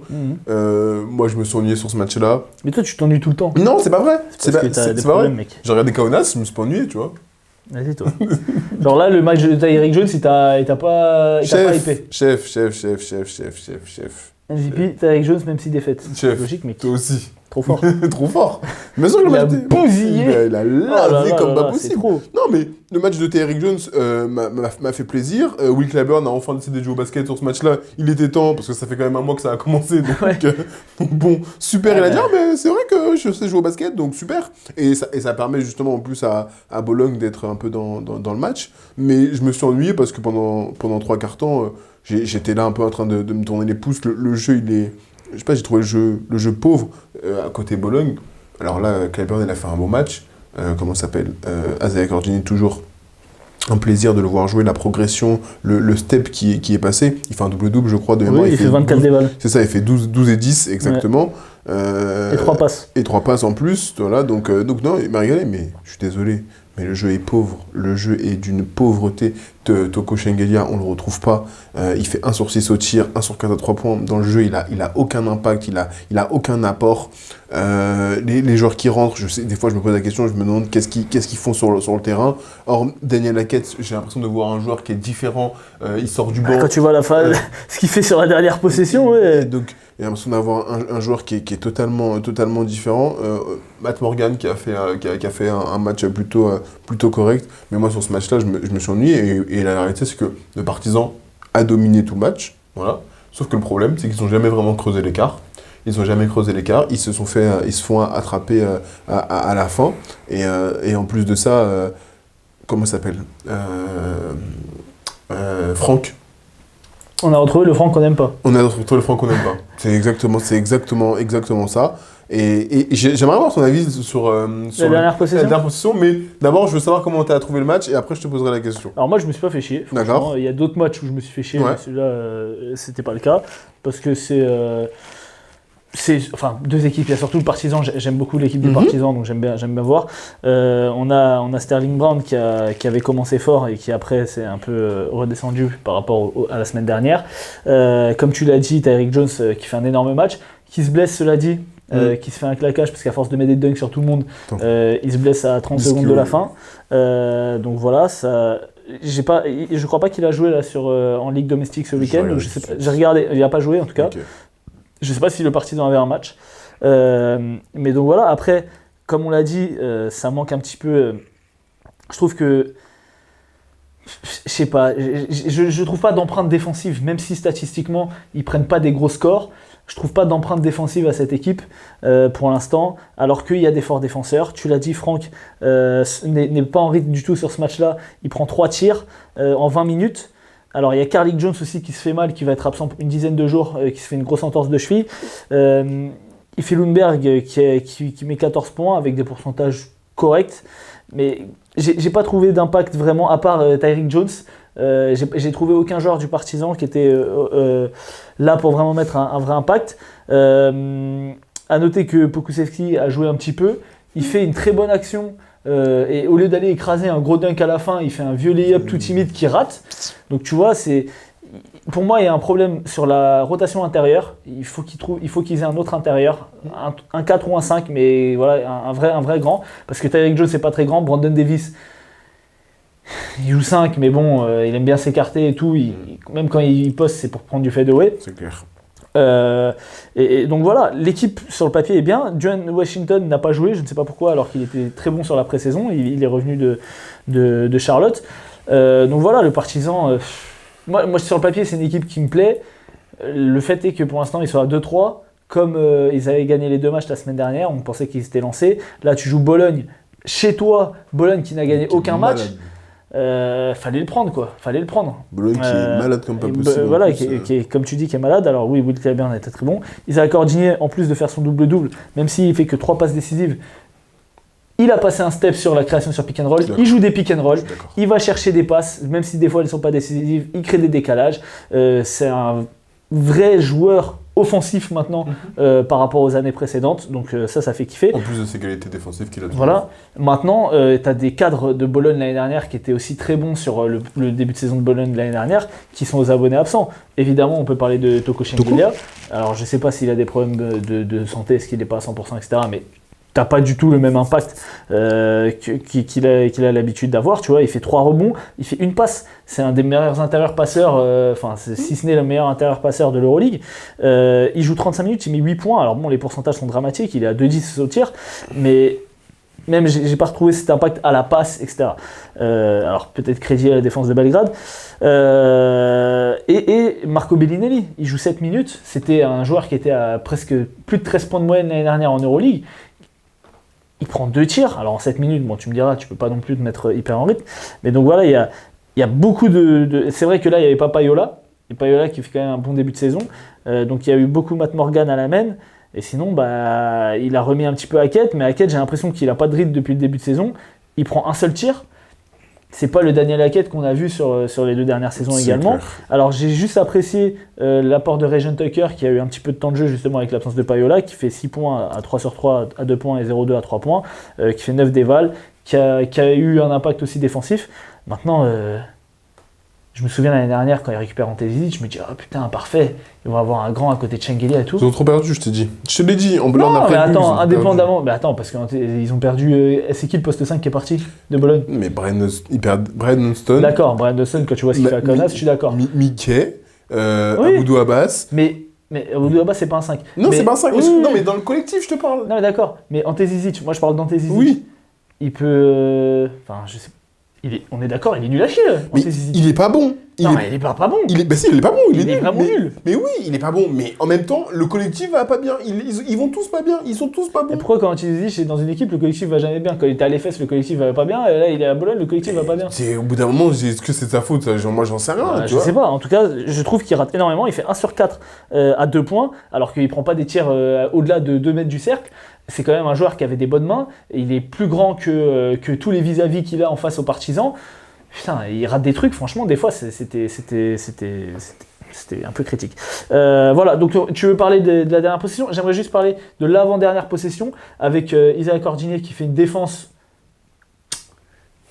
vraiment textbook clinique avec le buste bien, et c'est Lundberg qui lance un flotteur sur la structure du panier, carrément, tellement c'était bien défendu. Du coup, la dernière possession. Ouais. Donc il y a +1 pour Bologne, et il reste 5 secondes à jouer. Oui, il y a remise en jeu. Remise en jeu pour Bologne, sous leur panier. Sous leur panier, et du coup, la balle rentre sur le terrain. Daniel Hackett à la remise en jeu. Daniel Hackett à la remise en jeu. Franck Ntilikina qui est un peu de côté, un peu de dos côté, se voit attribuer le ballon. Et du coup, il se resitue, il prend le tir et il fait un vol. Ouais. Ma question est la suivante. Est-ce que tu trouves que le tir est dur ou pas? Non. Eh ben, tu vois, moi, je suis pas d'accord. Enfin, dur. Comment ça? Est-ce qu'il est dur ou est-ce que c'est un bon tir? Non, est-ce que c'est un bon tir? Oui, il faut le prendre. Mais parce que j'ai vu un débat. Il avait 4 secondes, il aurait pu chercher une passe, il aurait pu driver. Oui, là, clairement, sur cette situation, je vous mettrai la vidéo, mais sur cette situation, il n'y a pas la place pour driver. Tu interceptes, tu es ouvert à 3 points, il reste 4 secondes, tu ne sais pas ce que tu vas avoir. Il a retrouvé l'équilibre sur ses appuis, il faut qu'il envoie, et il a eu raison d'envoyer. Maintenant, tu disais, est-ce que le tir est dur? Est-ce que le tir est dur? Et moi, je trouve que c'est un tir dur, parce que tu vois, il est de 3/4. Quand il reçoit la balle, il est un peu surpris, tu vois. Il est un peu surpris, mais très vite, il se remet dedans. Et du coup, il y a au moins il touche la balle, il y a au moins une seconde qui s'est écoulée. Et après, derrière, il faut resituer les pieds et envoyé. Et en même temps, t'as ton défenseur qui revient. Et je trouve que c'est un tir qui est dur. Et tu sais, je voyais des débats passer un petit peu en disant non, mais il abuse. Et même avec Steph, il m'envoie la vidéo et il me dit ah, il abuse. Il aurait pu au moins toucher le cercle, etc. Déjà, je dis un tir raté, c'est un tir raté déjà. Exactement. Et en plus de ça, le tir est dur. Le tir est vraiment dur. C'est pas un tir en mode il est là, il y a interception, extra passe et il peut tirer. Il est sur le côté, il se retourne, il doit tirer assez vite. Je trouve le tir très dur et que du coup, j'en ai pas voulu d'avoir raté ça, mais je voyais des débats passer en disant ah, lui il abuse, on veut mettre un tir en fin de match et c'est Franck Ntilikina qui a la balle dans les mains, on savait très bien qu'il allait pas le mettre. Mais je trouve le tir dur et moi je joue au basket, un tir comme ça c'est pas évident, genre te resituer, bien être bien dans l'axe, être bien gainé, envoyer, etc. Alors après ça disait ouais mais c'est un joueur NBA, etc. Ok, ça reste un tir dur. Alors, je suis d'accord avec toi sur le tir est pas facile, surtout que comme tu as dit, au début il est dos au cercle et il doit se resituer. Maintenant tu donnes ton exemple, t'es quand même pas le joueur le plus performant sur les prises d'appui sur des tirs en mouvement. Ça, c'est la deuxième chose. Non, mais voilà, parce que tu donnes ton exemple. Je trouve pas que ça soit un tir extrêmement dur si tu as l'habitude de travailler des reprises d'appui, parce que c'est des trucs qu'on voit souvent. Tu fais un demi-tour, tu te replaces, etc. C'est des workouts qui sont classiques. Oui, mais là, c'est pas ça. Là, c'est pas ça. Et je ne trouve pas que Franck, sur son tir, soit déséquilibré. Je trouve au contraire que le tir est dur, en effet, mais il s'est très bien resitué pour moi. Il s'est très bien resitué. Il s'est mis face au cercle, les appuis sont bien clairs. Quand tu vois le tir, pour moi, il prend un tir de catch and shoot. Il prend pas un tir en fade away, etc. Là, tu vas revoir l'action. Justement. Vas-y, mets play, et tu vas voir que pour il moi... est de dos. Non, mais regarde le saut, par exemple. Il saute tout droit, il est équilibré. Mais non, mais le tir, après, il est équilibré. Mais en fait, c'est... Il retrouve son équilibre. Mais en fait, qu'est-ce qu'on cherche à établir sur ce débat-là? 4 secondes. Voilà, là, il a fait son dribble. Le tir, tu vois, il est clean. En fait, s'il n'avait pas dribblé, il avait tiré directement. Oui, mais il refait un dribble pour se resituer. Pour moi, le tir n'est pas extrêmement dur. Après, qu'il le rate, que ça fasse un roll ou que ça soit court ou que ça fasse une gamelle, le résultat est le même. Moi, j'ai une autre explication sur pourquoi il le rate. Il n'est pas dans son match, Franck. Tu connais un coach, on a eu un coach en commun. Simon, si tu regardes les vidéos, regarde pas. C'est pour toi. C'est quoi la spéciale de Simon? Enfin, la spéciale en termes de coaching. Ce qu'il t'a fait régulièrement, la dernière fois que t'as fait à Charenton. Oui, c'est tu joues pas de la deuxième mi-temps et tu rentres pour mettre le tir de la gagne. Je dis pas que Franck n'a pas joué de la dernière mi-temps, surtout que Carlik Jones se blesse, donc c'est Franck qui finit le match. Franck a eu beaucoup de temps de jeu sur la deuxième mi-temps, mais Franck Ntilikina, sur ce match, n'est pas du tout agressif. Il n'est pas prêt pour prendre ce tir-là. On l'a dit, il prend 3 tirs en 20 minutes, dont 2 tirs avant de prendre ça, donc un seul tir à 3 points. Il n'a pas été agressif sur du pic et tout, il n'a pas créé. Il fait 2 rebonds, il fait aucune passe, 2 pertes de balles. Pour moi, c'est une histoire aussi de mindset, et c'est souvent le problème, on l'a dit avec Franck Ntilikina, c'est que là, il n'était pas dans un mindset agressif. Tu sais, c'est un peu... Enfin, je sais pas, je spécule, hein, ça se trouve que c'est pas du tout ça, mais en tout cas, moi ça m'est déjà arrivé, tu sais, et je pense que ça t'est déjà arrivé aussi, où tu dis, bon, vas-y, ça fait 2-3 matchs, j'ai pas de balle, nana, je montre pas ce que je vaux, vas-y, là, je vais prouver. Tu fais 2 bons matchs, tu dis, ah, c'est bon, l'équipe a compris, la balle va revenir. Et qu'est-ce qui se passe? La balle revient pas. Et à mon avis, il s'est mis un peu dans ce truc-là de. Tu vois, sur les 2 derniers matchs, il était vraiment agressif, ça passait sous les écrans, il punissait, il agressait le cercle, etc. Et il s'est dit, ok. Là, j'ai montré, on fait 2-0, j'ai montré que j'étais important et que je pouvais apporter offensivement. Vas-y, je vais me mettre un peu en retrait. Et bah, ça n'a pas marché. Et pour moi, je dis pas qu'il aurait mis le tir, mais qu'il rate comme ça, c'est parce que il n'était pas dans un mood de... Tu vois, quand tu as pris 10 tirs avant, tu sais comment attraper la balle, est-ce que ça va être court, est-ce que ça va être long. Et là, clairement, il n'a pas de sensation sur le tir. Quand tu fais un airball comme ça, c'est court et à gauche. Donc, voilà. Voilà mon avis sur la fin de match. Très bien. On va pas s'éterniser sur ce match-là. Parce que c'est bon, il était claqué le match. Le match n'était pas claqué. Le match était claqué, ça y est. On passe sur du coup, un match que tu as kiffé, du coup, Kaunas Maccabi. Tu vois, c'était un match, on en parlait la semaine dernière, c'est 2 équipes qu'on adore. Mais le problème, c'est qu'il manquait un mec trop important. Et ça se voit. Ça se voit trop. Ça se voit. En fait, et ça dans mes notes, j'ai écrit. Tellement vu. J'ai écrit tac, Kaunas Maccabi. L'absence de Tamir Blatt. Kaunas lock le Maccabi, sans Blatt, c'est dur, 12-0 pour commencer. Le premier carton est fini à 26-7. Il y a 26-7. 27 à la mi-temps, il y a 44-24. J'ai dit, vas-y, ça y est. En fait, et après, dans la deuxième mi-temps, Maccabi va mieux. Maccabi va mieux. En plus, à un moment, il revient à 13 points. Je me dis, peut-être. Il revient même à moins 11. Ouais, moins 11, je crois. Et je me dis, peut-être sur un malentendu, Mais sauf que. Il fait au moins 11 début 4ème et il y a faute antisportive de Di Bartolomeo sur un tir à 3 points. Il se donne 3 lancers. Sur la Novas. Et derrière, donc lui il se fait exclure. Et derrière, ils remettent un 3 points, ça coûte 6 points. Ça déroule, et ça les remet à moins 17 et là c'est foutu. C'était mort et le run qu'il devait faire ne s'opérera pas. Et on voit bien que le jeu tourne moins bien quand Tamir Blatt il est pas là. On le sait. Bien sûr. On n'a pas besoin de voir ce match-là. C'est le maître à jouer, il a plus de 9 passes de moyenne, enfin il a 9 passes de moyenne depuis le début de saison. Ça crée entre 18 et 25 points en fonction de ce qu'ils mettent des tirs à 3 points ou des lay-ups. Donc voilà, c'est beaucoup plus difficile. Et puis, t'as pas d'autres créateurs parce que même Yoko Baiti s'était blessé. Ah, il y avait personne. Donc t'avais Sabenli, mais Sabenli, il est là pour scorer. Pour lui. On l'a vu sur la deuxième mi-temps, il a essayé d'insuffler un truc et statistiquement, il fait un bon match. Ouais, 17, 14, 5 à 2 points, sur 4 à 3 points, 6 sur 7 au lancer franc, il fait 2 rebonds, il fait 2 passes, 21 déval, moins 15 de plus-minus. Voilà. Donc non. Ça a été un peu celui qui a essayé de sonner la révolte. Mais derrière, Levi Randolph, il fait 4-12 au tir, donc 3-10 à 2 points. Il a beaucoup raté. Jalen Horde, ils ont fait le choix de le laisser tirer à 3 points. Alors il fait 2-5 à 3 points. 8 rebonds, mais il fait 0,4 à 2 points. Non, mais franchement, il n'y avait rien qui. Et voilà, en fait, on voit le pourcentage à 2 points. Ils sont à 15-39, 38% à 2 points, 28% à 3 points. Pourquoi ? Parce que t'as pas ton meilleur créateur, enfin, t'as pas tes deux créateurs qui t'ouvrent des tirs ouverts, qui te donnent des lay-ups. J'ai fait l'analyse sur Tamir Blatt, elle est sortie, allez la voir sur mon compte Insta. Mais voilà, c'est comme si t'enlèves. Déjà que le Maccabi n'est pas une équipe qui a attendu. C'est comme si t'enlèves TJ Shorts à Paris. C'est clair. Clairement, c'est ça. Si t'enlèves TJ Shorts à Paris, je pense pas que je m'attends pas à avoir un Paris qui va performer. Là, on était hypé par ce match. Alors Tamir Blatt, du coup, il est blessé pour, je crois, c'est 4 semaines. Il a une élongation de l'ischio-jambier. Je l'ai pas noté. Mais oui, c'est ça, je crois, 4 semaines. Donc, 4 semaines, il va falloir prendre des matchs. Il va falloir prendre des matchs quand même. Spoiler, ils vont pas en prendre beaucoup. Côté Kaunas, c'était un bon match collectif. Il n'y a pas de joueur qui est vraiment ressorti. T'as mis qui en MVP, toi ? J'ai mis Ulanovas parce qu'il a mis des tirs à un moment assez importants, mais il n'y a pas eu de joueur. Moi, à la fin de match, je me suis dit Ulanovas ou Dunston. Ouais, il n'y a pas de match. Il n'y a pas de joueur qui s'est démarqué plus que ça. Comme tu as dit, Ulanovas, il est à 12 déval, 14, alors il met 14 points. T'as Dunston du coup qui fait 12 déval également, qui met 8 points seulement, mais bon, qui apporte du rebond aussi et qui a un très bon pourcentage. J'ai bien aimé aussi le match de Matt Mitchell. Et oui, donc c'est ça aussi, tactiquement parlant, parce que bon, c'est bien beau de faire des résumés de match. Ce qui est intéressant aussi, c'est que Kaunas, c'est très grand, en fait. Et qu'est-ce qu'ils ont fait ? Ils ont dit, ok, là, tu as toujours soit Di Bartolomeo, soit Sabenli, parce que tu ne pouvais pas te passer des deux, et c'est des extérieurs de petite taille. Et souvent, il y avait les deux. Enfin, souvent, tout le temps, il y avait deux petits sur le terrain. Et qu'est-ce qu'ils faisaient ? Le poste 2, c'était soit Matt Mitchell, soit des fois, c'était Servidis qui était défendu par un petit, etc. Donc, ils ont fait que ça en première mi-temps.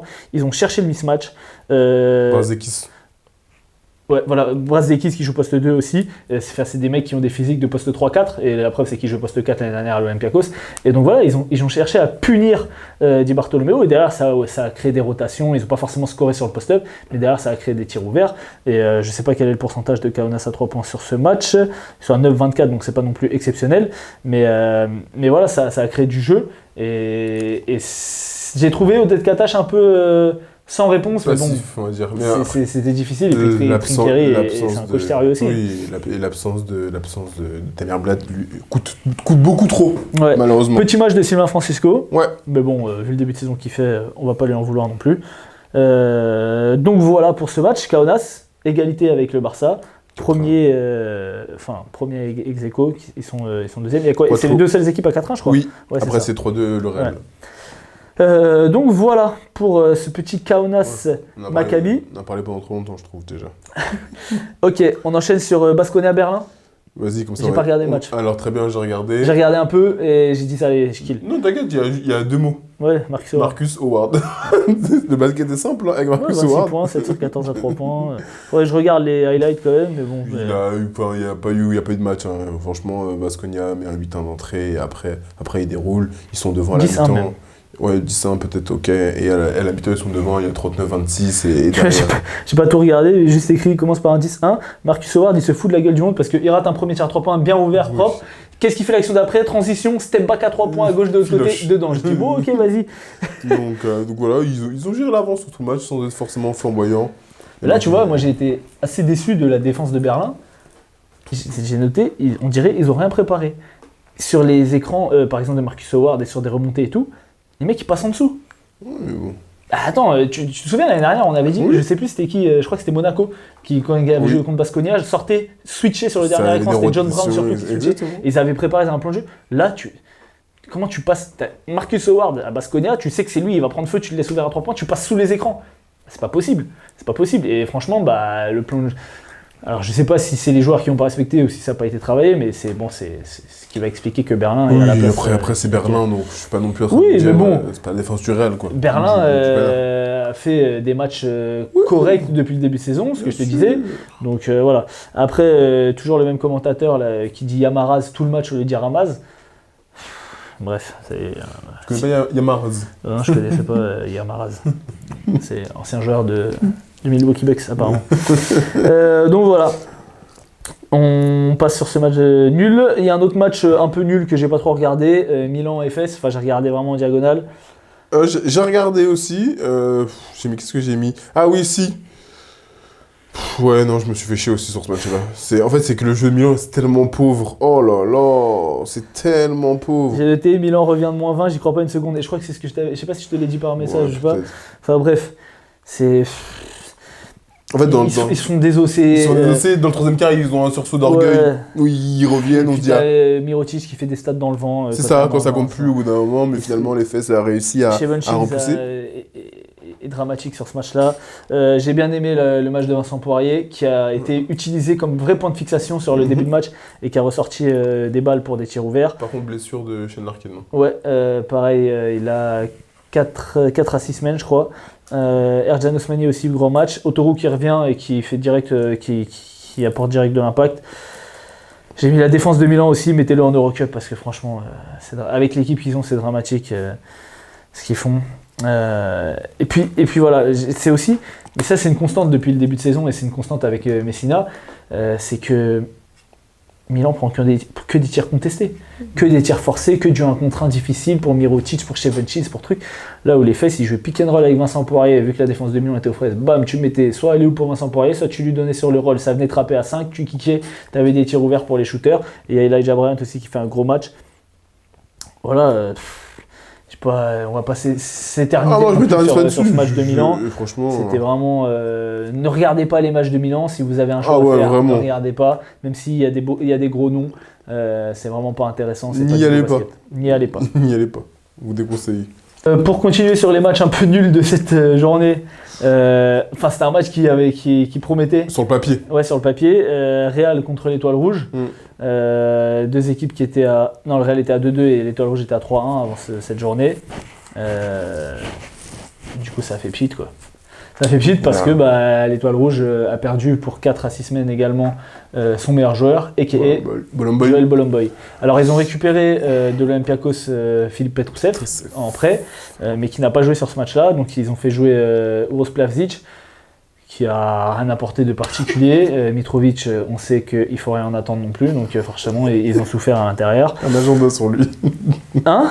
Un agenda sur lui. Je sais pas ce que ça veut dire, mais ok. Dans le sens... Non, je sais ce que ça veut dire, mais c'est en anglais, quoi. En français, ça veut rien dire. Oui, genre t'as haters, quoi. Ouais. Mais il est nul, gros, c'est pas de ma faute. T'as vu les léaps qui ratent encore? Enfin, bref, je vais regarder les stats. Est-ce qu'on peut parler de Eli Ndiaye? Parce que là, tu me parles de l'Étoile Rouge. D'accord, ouais, super, ils se sont fait cogner. Ils n'ont pas leur meilleur joueur. Côté Real, est-ce qu'on peut parler du basket qui a été déroulé et que Campazzo régale à la Voilà, passe? parce que t'es là, tu me parles d'Eli Ndiaye, poteau. Non, mais Campazzo, c'est du classique. Campazzo, c'est du classique. Ouais, mais quand même, là, ce qu'il fait depuis le début de saison, c'est du classique. c'est quand même costaud. C'est du classique. Moi, je veux parler de Eli Ndiaye. Je veux tirer mon chapeau, donner des fleurs. Parce que la progression du bonhomme, elle est assez impressionnante. Il y a 2 ans, quand on le voyait, il rentrait à peine, c'était à peine en capacité. À chaque fois qu'il jouait, il était bon. Oui, mais il rentrait à peine. Là, il défend. Là, il joue de la transition. Il met des tirs externes. J'aime beaucoup ce qu'il propose. C'est un plaisir de le voir jouer. Moi, il me régale. Après, sur le match, si on doit parler du match, l'absence de Blomboy, elle est trop difficile parce qu'on voit bien que l'Étoile Rouge n'a pas ce point de fixation qu'ils vont avoir habituellement, avoir cette alternance. Un coup, tu vas avoir, je sais pas, comment il s'appelle Mitrovic, ça me revient. Non, pas du tout. Kalinic, merci. Tu vas avoir Kalinic qui va être sur le côté extérieur avec Azea Kanan, Milos à la baguette. Sauf que tu peux t'appuyer sur Bolomboy tant sur la verticalité que sur point de fixation, parce qu'il a des très très bonnes mains. Là, on l'a vu justement. Et surtout, il t'offre du spacing. Quand tu joues contre le Real et que t'as pas un intérieur qui peut écarter le jeu, t'es foutu. Avec Walter Tavares dans la raquette, t'es mort. Ouais. Et donc là, ils se sont fait punir. Donc je vais pas m'éterniser sur ce match-là. Au bout d'un moment, le Real a dominé. On peut juste quand même donner les stats de Facundo Campazzo depuis le début de saison. Oui, je vais les donner.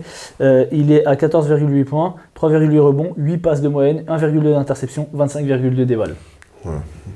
Super, merci. Je vais donner les pourcentages. 50% à 2 points, 56% à 3 points. Il n'a raté aucun lancer franc. Ah d'accord. Ah quand même. 1,5 perte de balles. Ah d'accord. Ah quand même. Voilà quoi. Il est en 150. Que dire 150-50. Que dire 150-50. C'est dingue quand même. Ah ok. Ah là là, putain, sacré Facou. Donc, candidat, comme l'année dernière, il avait fait un gros début de saison. Bonjour de basket. Candidat au MVP. Clairement. Ok, donc on va peut-être passer au match un peu plus intéressant. Ah, parlons basket. Ah, le Bayern. Le Bayern. Le Bayern. Et les Bayern. Face à l'Olympiakos. Ah. On me dit qu'on va les retrouver dans une autre catégorie. Tu parles de l'Olympiakos. On me dit qu'on est dans une autre catégorie. Moi aussi, on va les retrouver dans une autre catégorie. Mais parlons déjà du match. Ouais. Alors, c'est un match, moi, qui m'a plu. C'est un match qui m'a plu. Je sais pas comment toi tu l'as abordé, mais en tout cas, moi, sur l'affiche, ça m'a intéressé parce que le Bayern était plutôt en bonne forme, là, depuis le début de saison. Donc, il y a eu des grosses performances face à Paris. On a du Carson Edwards. Ils ont gagné le Real sur le premier match. Exactement. Du Carson Edwards qui est plutôt en forme. Du Shabazz Napier aussi qui est plutôt en forme. Du Devin Booker qui est plutôt en forme. Devin Booker qui est plutôt très très en forme. Donc, franchement, j'ai vu l'affiche, je me dis super. L'Olympiakos a aussi des choses à nous montrer parce qu'on les a vus avoir un jeu qui était parfois un peu stéréotypé avec l'absence de Mousfal, de se dire c'est pas l'Olympiakos qu'on a pu connaître, même si on a vu des automatismes entre Evan Fournier, Vezengov, on voit bien que ça c'est des choses qui fonctionnent plutôt bien. Donc j'étais plutôt content de commencer ce match-là et quand je rentre dans mon match, tout de suite je suis surpris. Je suis surpris directement d'entrer parce que je vois un Bayern qui domine. Et pourtant, ils n'ont pas vraiment beaucoup d'adresse au tir et je les vois dominer quand même ce premier quart-temps. Moi, j'ai noté Bayern, grosse adresse. Donc, je sais pas ce que tu as vu comme. Alors, peut-être pas à 3 points, mais. Bon, c'est pas grave, hein, mais. Sur le début de match, pour moi, ils ont pas mal d'adresse. Mais après. Je les vois avec des adresses plutôt à 2 points, mais moins à 3 points. Mais surtout, le problème, et on l'a vu, et c'est très rare qu'ils soient ciblés comme ça, mais Mousfal était un problème sur son match-up. Avec Devin Booker, dans le sens où le mec il jouait à l'extérieur et Mousfal ne pouvait pas suivre. C'est pour ça d'ailleurs que Barzokas fait un changement, il fait rentrer Moses Wright et c'était un problème. Il était en difficulté en fait sur la défense au large. Et en plus de ça, Devin Booker mais de loin. Donc du coup, à ce niveau-là, t'as perdu. Hein. Il termine à combien Devin Booker 20 points 5 sur 8 à 2 points. Ouais, non, mais 203 Booker, à 3 points. Il fait un début de saison... 4 sur 6 au lancer franc, 5 rebonds. Il est stratosphérique.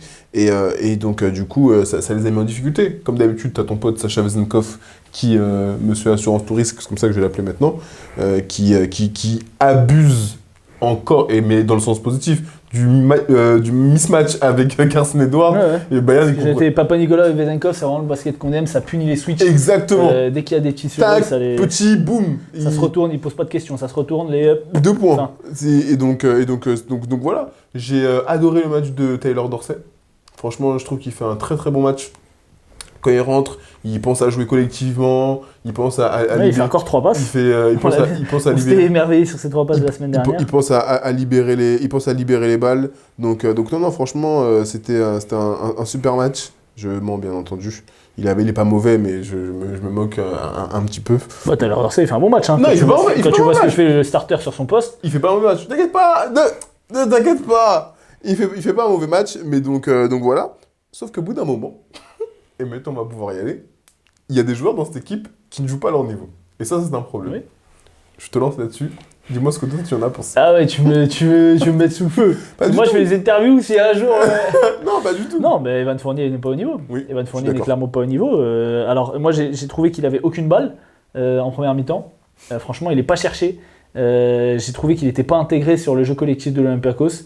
Il n'a pas eu de ballon. Alors, il a pris des tirs un peu forcés derrière. Il prend 7 tirs en 20 minutes. Il joue 20 minutes tout pile. Donc, en fait, il a joué 2 cartons, quoi. Mais il en met qu'un. Aucun rebond, une passe. C'est pas ce qu'on attend d'Evan Fournier. Quand ils ont signé Evan Fournier, ah ouais, ok, c'est un mec qui a été à 18 points de moyenne en NBA, c'est un mec qui est le leader encore, enfin, qui était le leader offensif de l'équipe de France sur les 10 dernières années. C'est parfait sur le poste 2, ça a manqué. Et au final, c'est Tyler Dorsey qui fait ce qu'on attendait d'Evan Fournier. Alors, j'aime, à l'image, même si c'est pas du tout le même caractère, j'ai l'impression, mais de Frank Ntilikina, j'ai l'impression qu'il veut être trop lisse, trop gentil, trop... Putain, ça, agressif, va chercher des fautes. On l'a vu, il y a eu un match où il met 20 points là, en 16 minutes. Je crois que c'était contre les Fesses. Bon, ils le perdent. Mais voilà, il est agressif. Des fois, il a des situations. Putain, ça passe sous les écrans, sanctionne. Si ça prend les écrans, va pour agresser le cercle, va pour finir. Si ça vient fermer, lâche la passe. Mais là, vraiment, je le reconnais pas. Ça fait longtemps qu'il n'avait pas eu un rôle comme ça aussi. Mais j'ai l'impression de voir le Evan Fournier de début de prépa de l'équipe de France quand il faut intégrer Victor Wembanyama. Bah d'accord, mais quand la France avait performé, Evan Fournier était sur le terrain, parce que je rappelle qu'il jouait 13 minutes, 12 minutes avec Vincent Collet, et quand la France a performé, Evan Fournier était sur le terrain, était agressif, il prenait des tirs, il cherchait ses petites finitions près du cercle. Il est pas trop en réussite sur ce début de saison, je sais que c'est les tirs qu'il est capable de mettre, donc mais il faut qu'il les cherche. Il faut que les défenses respectent ce tir-là, et là il pourra aller chercher du alley-oop pour Moses Wright, pour Mousfal, etc. Voilà, Evan Fournier, il est clairement pas au niveau auquel on l'attendait depuis ce début de saison. Et l'Olympiakos, de manière générale, mais je pense que tu en parleras après, n'est pas au niveau. Sinon, juste pour finir sur l'Olympiakos, Nicolas Milutinov a repris en Ligue grecque. Donc là, il n'a pas joué. Donc tu disais qu'en fait aussi, je pense que c'est un choix de coach parce que vis-à-vis de Devin Booker, c'est pas non plus lui faire un cadeau. On sait que Mousfal, malgré que visuellement, on dirait qu'il a du mal à bouger et tout, c'est quand même un pivot qui est très mobile, qui est très fort sur les switches, beaucoup plus fort que Milutinov. Donc si tu mets Milutinov là-dessus, ça va être compliqué. Donc voilà. Maintenant, on peut parler du Bayern quand même. C'est ça qu'il faut dire. Voilà. Il y a un quatuor, je veux dire, qui performe vraiment depuis ce début de saison. Le meilleur scoreur de la Ligue, Carson Edwards. Devin Booker. Nick Weiler-Babb, Shabazz Napier. On est d'accord. D'accord. J'ai adoré le match de Nick Weiler-Babb. Il a fait un match et bon, c'était dans mes tops, mais je vais les dire là, comme ça sera fait. Je répéterai pas parce que j'ai un tas de tops. Un match à la Elijah Bryant. Tu vois ce que je veux dire ? J'adore, je suis d'accord. Propre dans tous les compartiments. Il fait tout. Il fait 10 points, je suis d'accord. 6 rebonds, 9 passes, 20 dévals, plus 14 de plus-minus. Il force pas, il mène le jeu parce que clairement, c'est lui qui joue meneur tout le match. Puisque Carson Edwards et Shabazz Napier jouent comme des deux. Et c'est un peu comme à l'EFS où Shane Larkin, tu vois, pour être libéré de la gestion, on le met en poste 2, on met un mec un peu plus grand qui est moins meneur de base, ou soit Darius Thompson, soit Elijah Bryant. Et là, le match de Nick Weiler-Babb, sachant qu'en plus c'est un sniper à 3 points aussi, 9 passes, c'est costaud, tu vois. C'est pas le plus gros temps de jeu, c'est le deuxième plus gros temps de jeu derrière Carson Edwards. Alors on peut parler de Carson Edwards, il y a 2 ans qui était au Fenerbahçe, qui était un joueur qui est rentré un peu à la Tyler Dorsey l'année dernière, c'est-à-dire qu'il rentrait 5 minutes, si c'était bien il pouvait jouer 10-15, mais sinon il ne jouait pas. Il est arrivé au Bayern l'année dernière, ça se marchait un peu dessus avec Sylvain, c'était des profils un peu similaires. Cela dit, cette année avec Shabazz Napier aussi c'est des profils similaires, sauf que là il a pris une toute autre dimension. Et il met dedans en fait. Il met dedans, mais je trouve même qu'il est plus juste. Parce que je trouve que dans ses choix de tir, dans ses spots, il n'a pas de... Comment dire ? Il prend moins de tirs compliqués. C'est-à-dire que c'est un joueur qui a joué en NBA.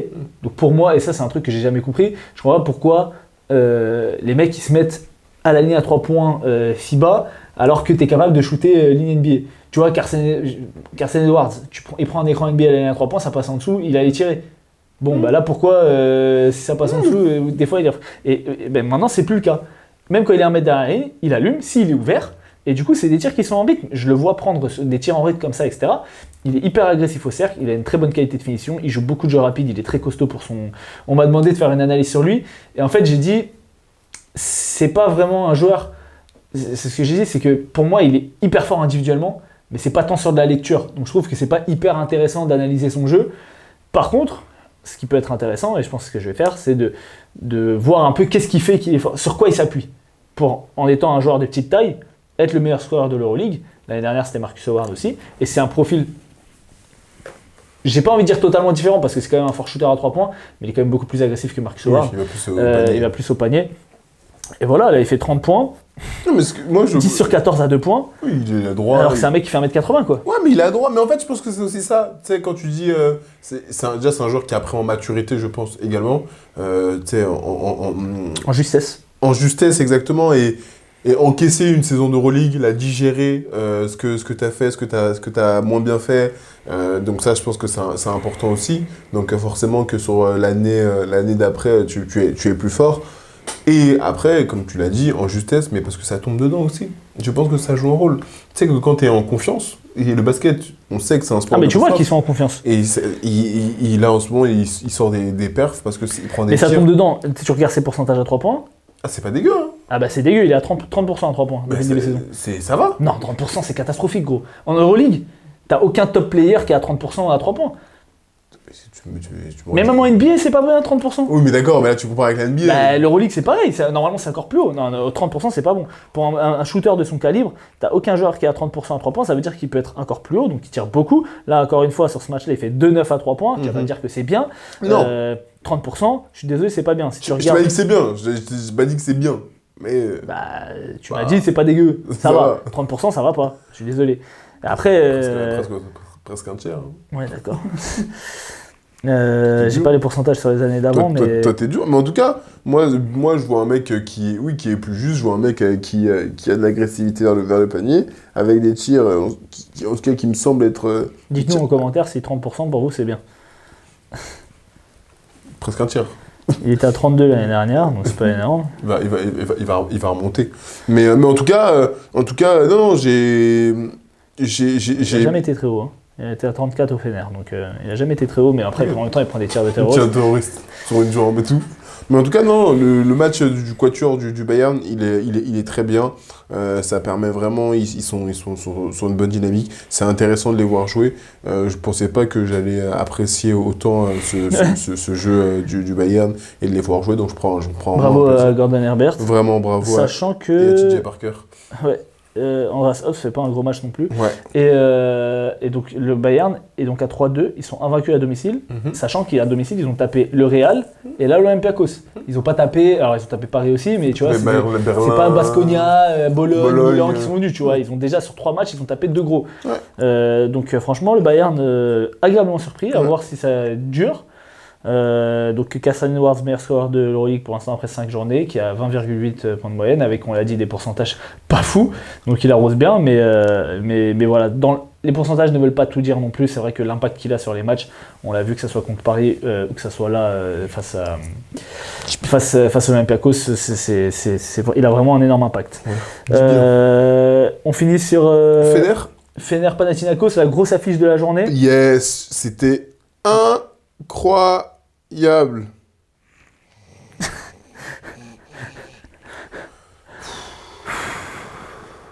J'en ai marre. Il y avait Real Étoile Rouge. Je me disais, purée, ça va être bien. Il y avait Kaunas Maccabi. Maccabi, ça va être bien. Il y avait Fener Pana. Je dis, ça va être bien. Oh là là. Oh là là là. En fait, c'est pas que c'était pas bien. Si, c'est que c'était pas bien. C'est que c'était juste pas bien. C'était ironique. Pas que c'était pas bien, c'est juste que c'était claqué au sol. Moi, le match, je l'ai regardé parce que voilà, en plus, Fener Pana, mais je vais commencer par le Fener. Parce que du coup, il y a quand même. En fait, je regarde mes notes. J'ai que des trucs négatifs. Mais en fait, il y a une victoire du Pana, donc je vais commencer par le Fener. Mais le jeu qui est proposé par le Fener, Yassine Kivicius, il a le droit de proposer quelque chose. Il a le droit. Moi, c'est dans une autre catégorie, mais vas-y, c'est pas grave, on va en parler maintenant. Non, mais t'inquiète pas, mais dans une autre catégorie, mais il a le droit de Non, mais vas-y, on va en parler. Il a le droit de proposer quelque chose avec son effectif, il a le droit de s'ajuster, il a le droit de pas juste tout pour l'un contre un. D'abord, bah tiens, Baldwin à toi, tiens, après, Devon Hall, t'as mis un tir là, vas-y, tiens, à toi. C'est insupportable. Autre point, Wade Baldwin a le droit de jouer au basket. Voilà, il a le droit d'arrêter d'être nul parce que depuis le début de saison, on a un Wade Baldwin du pauvre et pas celui qui était au Maccabi l'an passé. Pas celui qui... Il fait 14 points, 2 sur 5 à 2 points, 3 sur 5 à 3 points, 3 rebonds, 4 passes, 4 pertes de balles, 10 dévals. Ouais, mais... En 35 minutes. Ça pas d'impact. Exactement, pas d'impact. Il va mettre des points, mais tu vois bien que l'équipe joue pas correctement. Nigel Hayes Davis a le droit aussi de rentrer dans sa saison, dans sa rencontre. Ouais. Mais indépendamment de sa volonté, quand tu joues avec Bonzi Colson aussi sur le même poste, je peux entendre que c'est compliqué. Mais tout ça, bien sûr, il y a comme au Real, comme je disais la semaine dernière, quand les joueurs ne jouent pas bien, etc., il y a un fautif. Et Sarunas, c'est pour toi. Alors là, Sarunas, je suis d'accord. C'est vraiment, tu l'as très bien dit, le jeu du Fener. Et j'ai l'impression de voir jouer l'équipe de France quand ils étaient nuls. Des remontées lisibles pour faire des mains à main. Les mecs, ils viennent, ils sortent du main à main. Ils regardent même pas le cercle. Ils attendent le prochain main à main pour au final un contre un bourbier. Je vous jure, tu regardes le match, c'est que ça. Des backpicks, des trucs, mais ils ne regardent. Il n'y a pas d'option, c'est juste pour remonter. Ils font que de la périphérie. Ils ne s'appuient pas du tout sur Marjanovic qui a joué un petit peu.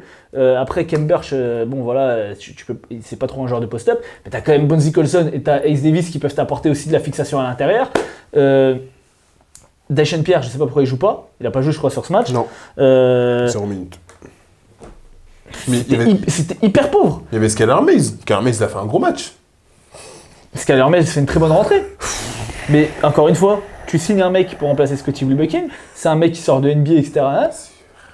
Il joue 5 minutes. Ouais, mais vas-y, c'est bon, au bout d'un moment. C'est pas de ça dont t'as besoin. Attends, Brad, il rentre 5 minutes, tu vas me dire que sur il rentre dans le premier ou deuxième quart-temps, il fait un bon passage. Oui, pourquoi il rejoue plus derrière? Il fait un bon passage. Mais déjà, c'est la faute du coach. Ah oui, mais ça, c'est la faute du coach. Pourquoi Wade Baldwin joue 35 minutes et Skylar Mays joue 5 minutes? Je suis désolé. Pourquoi Arthur Zagar s'il joue pas? Mais Arthur Zagar, on s'y attendait à ce qu'il joue pas depuis vu qu'ils ont signé un mec pour remplacer Scottie Wilbekin. Oui, d'accord. Pourquoi pas? Mais Skylar Mays, tu le mets. S'il est nul, il se prend 3 paniers, il rate ses tirs. Mais le passage de Skylar Mays est bon et tu le fais jouer 5 minutes. Il ne re-rentre pas du match, il fait un passage. Ça, je ne comprends pas. Et en plus de ça, comme tu l'as dit, le jeu était hyper stéréotypé. Ouais. Maintenant, Jasikevičius, l'année dernière, il a fait des bonnes choses, notamment en play-off, face à l'AS Monaco. Mais en fait, j'ai l'impression, et c'est un peu les échos que tu en as, c'est que c'est un coach qui a sa philosophie et tu vas t'adapter à sa philosophie. Ouais, mais après, des fois, tu n'as pas les joueurs pour t'adapter à cette philosophie. Wade Baldwin, c'est pas un fort shooter à 3 points, il est capable d'en mettre, mais c'est pas un fort shooter à 3 points. Et autour de ça, bah, si tu n'as pas de création, si tu n'as pas de mec qui va fixer un petit peu, bah, les tirs à 3 points ils sont plus compliqués. Si tu fais que de la périphérie, tu joues au handball, bah, les tirs à 3 points ils vont pas rentrer. Et ils font quand même 12-29, oui. Parce qu'ils en tirent 29. Mais le jeu est hyper pauvre. Heureusement qu'il y a Tarik Biberovic, qui est le seul qui a tiré un peu son épingle du jeu, qui fait 18 dévals, qui a un gros impact, et pas que sur du tir à 3 points. Il a apporté aussi dans le drive, il a apporté défensivement, il fait pas mal. Je crois qu'il fait combien d'interceptions? Tarik Biberovic, c'est 2 interceptions. 2 interceptions, il a les mains sur les balles et tout, il prend 6 rebonds. Donc voilà, j'ai beaucoup aimé le match de Tarik Biberovic, mais c'était pauvre. C'était très pauvre de la part du Fener. C'était pas beaucoup mieux de la part du Pana. Oh non, franchement. Non, mais de toute façon, le match, une déception. Moi, je me suis ennuyé. Je me suis ennuyé, sincèrement. Regardez l'Euroleague. Regardez. Faut regarder l'Euroleague, bien sûr. Mais je me suis ennuyé. Même là, habituellement, tu vois, je prends du plaisir à regarder, comment il s'appelle Mathias Le Sort. Mathias Le Sort, merci beaucoup. Qui fait pas un mauvais match en soi. Hein. Mais tu vois, je regardais pour faire mon 5 de la semaine. Mathias Le Sort, il fait 22 dévals. Ouais, mais je les ai pas vus. Il les a pas vu passer. Pour moi, j'ai mis Lucas MVP. Ouais, c'est ça. Parce qu'il met des gros tirs à la fin. Exactement. Et il fait quand même 20 dévals, 13 points avec des bons pourcentages. C'est exactement la même chose. Mathias Le Sort, j'ai pas vu, il met 14 points. Alors, il met des lancers à la fin et un hook important pour finir le match. mais je l'ai pas trouvé dominant comme on a pu le voir, etc. depuis le début de saison. Kendrick Nunn, pareil, hein, il fait 14 dévals, il a 15 Kendrick Nunn, points. il commence fort. Il commence très fort. Mais après, derrière, on le voit. Après, on le voit plus. Il y a Lorenzo Brown on aussi voit qui fait plus. une bonne rentrée. Yurtseven aussi qui fait un bon match. Yurtseven, il a fait un bon match là pour une fois en sortie de banc. Il fait en 15 minutes, je crois qu'il fait 12 points. 12 il fait points, pareil, c'est ça. 17 dévals, quelque chose 12 comme et 6, il fait 19 dévals. ça. Ouais, c'est ça. Donc voilà. Après, Non, c'était franchement, pas- le match était ennuyant. sachant qu'il manquait Mitoglou et Papa Ouais. Petrou qui avaient la chiasse. C'est vrai, hein. Ah ouais? Ouais. Ils Ok. avaient les gastro, ils sont restés en Grèce. Ouais, c'était pas possible. Donc voilà, et comme on l'a dit, Sloukas, gros tir à la fin de match. C'est ça. Un coup, ça, petit, un du coup, petit ça passe. pull-up qui sort un peu d'une situation difficile. Son spécial. Donc voilà, le Pana qui prend ce match. Franchement, on pourra en parler. Enfin non, puisque là on a fini le daily review. Je pense quand même les grosses écuries qu'on attendait vraiment au-dessus, là, le top 4, Fener, les deux équipes grecques et le Real, ont du mal à se lancer, ont du mal à démarrer. Et même le Barça qui est à 4-1 aujourd'hui, alors ça tourne bien, ils gagnent des matchs et tout, mais il n'y a aucune équipe, je trouve cette année, par rapport à l'année dernière où tu avais vraiment le Real et il y a 2 ans où tu avais vraiment l'Olympiakos qui était au-dessus, bah, sur les 5 premières journées, j'arrive pas à sortir un favori, tu vois. J'arrive pas à te sortir un favori et, bon, il y a 5 journées donc c'est ultra serré, mais tu vois, même j'arrive pas à te dire qui seront les 3 dernières équipes. Enfin, je pense qu'il y aura Milan. Mais tu vois, on aurait dit, ouais, il y avait les 2 équipes allemandes et l'Asvel et tout. Bah, aujourd'hui, je te dis pas qu'ils vont pas finir devant Bologne, devant Milan, devant Berlin, bon, ça évidemment. C'est clair. Après, même c'est d'autres équipes. un marathon. Hein. On verra bien. Ouais, non, mais c'est ça. Et puis après, il y a l'histoire des blessures et tout. Les fesses aussi, tu vois, je suis pas convaincu. Le Maccabi qui perd Tamir Blad, on va voir parce que là, Tu perds pendant un mois, là, c'est chaud. on a vu, ils ont joué Kaunas, c'est pas la même équipe. Ah, c'est clair. Donc voilà, ça peut vite couler. Je touche du bois, il n'y a pas de bois, mais je touche du bois que Théo Malédon et Nils Sako restent en bonne santé, parce que franchement ils nous font kiffer. Et donc voilà, pour ce daily review, on passe tout de suite, immédiatement, sur les tops et les flops. What up my little dude? What's your top? What's your flop? Now we're gonna do QLS in English because we're gonna start interviewing American player. Oh, yeah. Next up, we have the interview of I don't know if you know this player, a new rookie, J'allais dire une Bernie dinguerie. James. J'allais dire une dinguerie. T'as dit quoi? Laisse ça. Bon bref, passons sur les tops et les flops. Quels sont tes tops, quels sont tes flops, mon petit gars? Même si il y en a, on en a déjà parlé en tout cas pour moi. Alors, je vais commencer par mes tops parce que je suis un mec positif. Vas-y. Je suis un mec positif. T'es positif? toi? Raconte pas ta vie, gros. Vas-y, enchaîne. positif, Faut que je rentre chez moi là. Ah, d'accord. C'est mon chien qui m'attend. Ok. Pas agressif. Paris. Paris. On est d'accord. Dans mes tops, logique, faut pas être bête. Bravo Paris. à eux. Ils ont battu Monaco.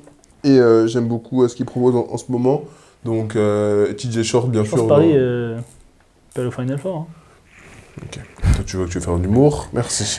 Gros, tu viens quand à un match de Paris, frère? Je vais venir. Morgane, elle est venue, gros. Oui.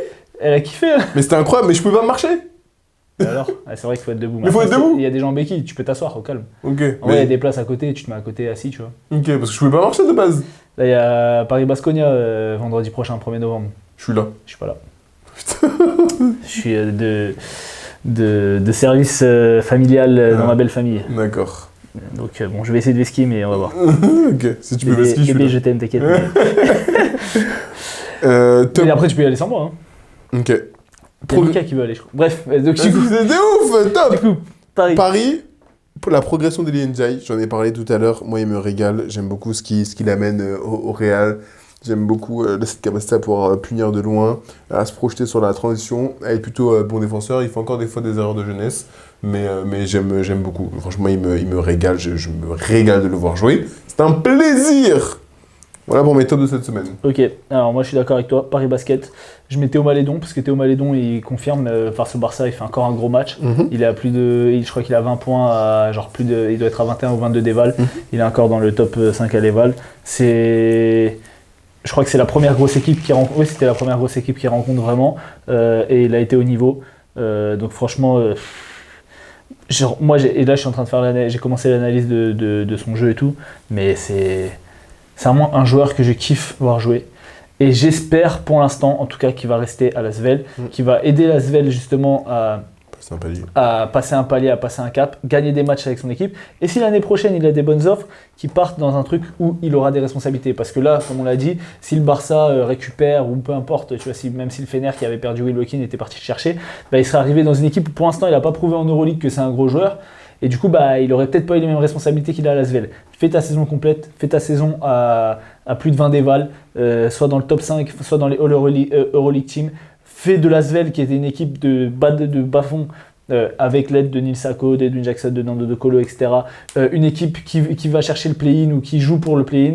Et voilà, et après l'année prochaine, soit tu auras le choix tu peux rendre l'Asvel attractive, parce qu'il y aura aussi des gens qui auront envie de jouer avec toi, ou alors tu auras quelque chose de mieux. Mais franchement, moi, Malédon, quand je le vois jouer, ça me fait kiffer. Et c'est un autre profil, mais tu vois, c'est comme quand je regarde Milos ou quand je regarde Nando quand il est en forme. Je me dis, putain, le basket, c'est beau, tu vois. Et donc voilà, c'est ma déclaration d'amour à Théo Malédon. Derrière, j'ai Tyreek Jones, alors qu'il se blesse, mais qui fait un début de saison monstrueux, qui fait encore là 32 dévals, je crois, sur ce match, qui est perdu de peu, malheureusement. Il est ultra dominant, il est capable de... Alors, on sait que c'est un monstre athlétique. Il pourrait être un peu plus haut en termes de rebond, parce que je crois qu'il a 4 rebonds de moyenne, quelque chose comme ça. Mais la progression, même dans les finitions près du cercle, tu vois, c'est un intérieur qui est un peu sous-dimensionné, mais qui a des qualités athlétiques telles et une bonne qualité de main, ce qui fait que c'est quand même une menace près du cercle. Je pense que s'il développe aussi une bonne qualité de passe et qu'il est un peu plus fort au rebond, ça peut vraiment s'installer comme un des meilleurs pivots de Euroleague. Il est encore jeune, hein. Donc voilà. Et ensuite j'ai mis Elijah Bryant pour ce que j'ai déjà dit tout à l'heure. C'est un joueur qui est hyper clean. Ce sont les joueurs, avant de regarder l'Euroleague, que j'aurais dit il est nul, il sert à rien. Et en fait, quand il est sur le terrain, bah, tout se passe bien. Tu vois. Et c'est pour ça que c'est, je pense, un des plus gros temps de jeu de l'EFS. Je ne sais pas si Shane Larkin jouait si peu parce qu'il était déjà un peu blessé, mais bon, voilà. Tyreek Jones a 7 ans. Ouais, donc voilà. Et on sait que les grands, leur prime arrive sur ces âges-là, donc voilà. Bon, il ne sera peut-être pas tout le temps aussi athlétique. Cela dit, tu regardes Brian Dunston, il saute toujours. Hein. Toto, il a 40 piges, c'est clair. Comme un autre mec qui a fait un triple-double cette nuit, mais bon, ça c'est une autre histoire. Voilà, après j'ai mis Lucas, mais on en a déjà parlé, donc voilà, ça fait pas mal de top. Les flops, j'en ai pas beaucoup. Le moment que tout le monde attendait. Les flops, j'en ai pas beaucoup. Ton flop. T'as vu, les gens étaient d'accord avec toi sur Chus Mateo la semaine dernière. Bah oui, logique. En même temps, ça y est, au bout d'un moment, il est nul. Il sert à rien. Ok, bref. Vas-y. J'ai pas de Chus Mateo cette semaine. J'ai l'Olympiakos. Ouais, moi aussi. Parce que déjà, là, c'est un top européen. Il est candidat au Final Four et candidat à terminer sur les places fortes et les places hautes de l'Euroleague. Le Bayern n'est pas bon à prendre en ce moment, donc je peux comprendre. Mais quand même. Ça reste l'Olympiakos. Mais ça reste l'Olympiakos. Le jeu qui est proposé n'est pas à la hauteur de leurs ambitions. Ils sont à 2-3. Hein. Ils ont recruté des joueurs qui ne performent pas, comme on l'a dit, qui devraient performer, notamment Evan Fournier, qui est pas du tout à son niveau.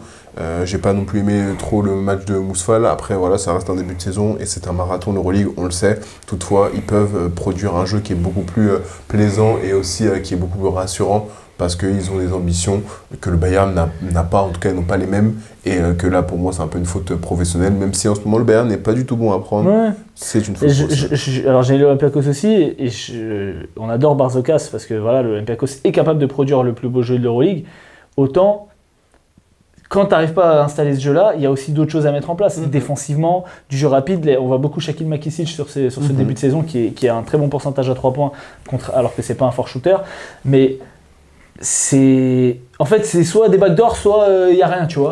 Il n'y a pas de l'intensité défensive, elle n'est pas là, l'assise défensive elle n'est pas là. Et ils se font sanctionner justement quand ils jouent contre des intérieurs, il y en a de plus en plus qui sont capables de s'écarter. Bon bah ok, t'as Moses Wright, maintenant t'as deux grands, t'as enlevé Petrousev qui était capable de quand même, qui avait un intérieur hyper mobile. Enfin bref, voilà, Barzokas, attention à tes fesses quand même, parce que bah on sait que personne n'est à l'abri, surtout sur les grosses équipes là, du top 4, top 5, si ça démarre pas comme il faut, même si tout Barzokas qu'il est, il peut se faire sauter. Obradovic. Ouais. Sacha Obradovic ou Zeljko Obradovic? Sacha. Ah, ouais. Bah, lui, il va jamais sauter, mec, comme Ettore Messina. On regarde bien. Ensuite, t'as d'autres flops? Oui, j'ai l'arbitrage. Ouais. Parce que au bout d'un... Au bout d'un moment, ça devient lourd. On a parlé de la faute contre Malédon.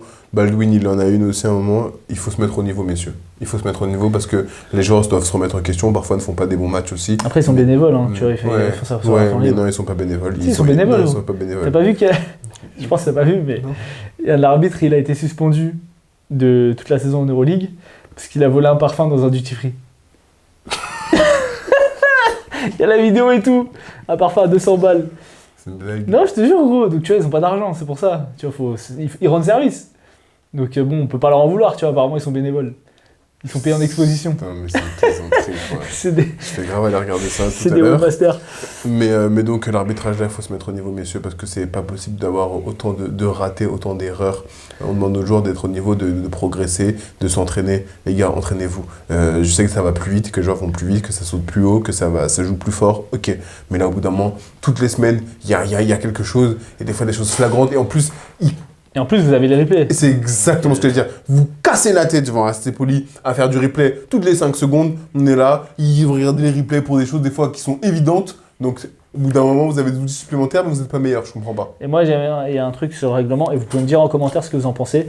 J'aimerais que, à part si c'est un tir au buzzer, tu vois, ou un truc comme ça, tu tires du milieu de terrain parce que tu vois qu'on va te faire faute, on donne pas de lancer, quoi. Genre moi j'en ai marre, tu vois, dès qu'il y a un mec qui va, vas-y c'est dans le geste de tir alors qu'on sait très bien que t'allais pas tirer du milieu de terrain, c'est le milieu du deuxième quart-temps. Alors oui on peut dire bah oui en même temps c'est une faute tactique d'arrêter la contre-attaque donc c'est pour punir la faute tactique. Bon bah je préfère que tu arrêtes la contre-attaque, c'est ta faute tactique plutôt que d'aller passer 10 minutes à faire du review alors qu'on sait très bien que tu vas pas tirer à 3 points. C'est clair. Bref.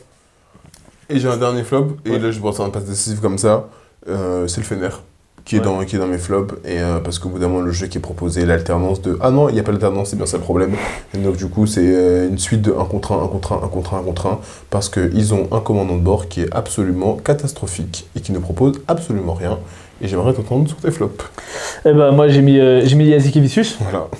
aussi, parce que bah, on l'a dit, hein, de toute façon on va pas répéter ce qu'on a dit. Le Fener joue très mal. Nick Calates manque. Wade Baldwin est un meneur totalement différent de Nick Calates.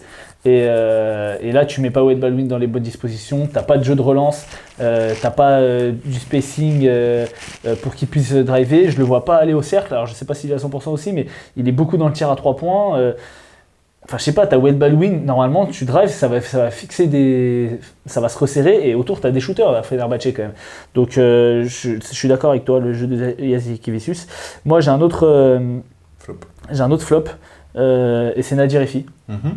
Alors Nadir Effi, j'ai rien contre lui. J'avais même fait une vidéo quand il était au Portel sur l'analyse de son jeu et tout. Je dis ça parce que comme je suis dans le truc de supporter parisien, j'ai posé la question, ouais, Nadir Effi, Maodolo et tout. Nadir Effi a une cote de popularité énorme auprès des supporters parisiens, et je comprends, l'année dernière, il a fait une saison exceptionnelle. Maintenant, nous, on fait un truc où on est objectif, on est critique. Nadir Effi, sur ce début de saison, il est monstrueux face au Panathinaikos, mais en Euroleague, il n'est pas au niveau pour l'instant. Il n'est pas au niveau parce qu'il prend des tirs à la Carson Edwards, à la Marcus Howard. Je ne vais même pas dire à la Carson Edwards parce que Carson Edwards, on l'a dit, est très agressif face au cercle. Là où Nadir Effi reste beaucoup sur du tir extérieur. Et tu vois, Nadir Effi, sur la saison, il a pris 29 tirs à 3 points contre 23 tirs à 2 points. Il est à 43% à 2 points, ce qui n'est pas exceptionnel. Et il est à 31% à 3 points. Pour un joueur de sa qualité de tir, c'est pas assez. C'est un mec qui doit être aux alentours des 40%. Alors certes, il prend des tirs très difficiles, mais franchement, que ce soit contre Milan, que ce soit là contre Monaco, là il gagne contre Monaco, mais Nadir Effi leur fait du mal. J'ai pas regardé, hier ils ont joué contre Cholet, je crois. Oui, ils ont joué contre Cholet. J'ai pas regardé le match, j'ai juste vu les stats, il est à 16 points, etc. Mais quand je regarde les messages dans le groupe de supporters, il a encore fait des dingueries. Il prend des tirs de criminels, et si tu les mets pas, c'est normal que. Comme Marcus Howard l'année dernière. Comme Marcus Howard l'année dernière sur le début de saison, il mettait pas, et à la fin de saison, on a fait mea culpa. Nadir, c'est à toi. C'est à toi de jouer. Tu l'as fait l'année dernière, à l'heure actuelle, tu ne le fais pas.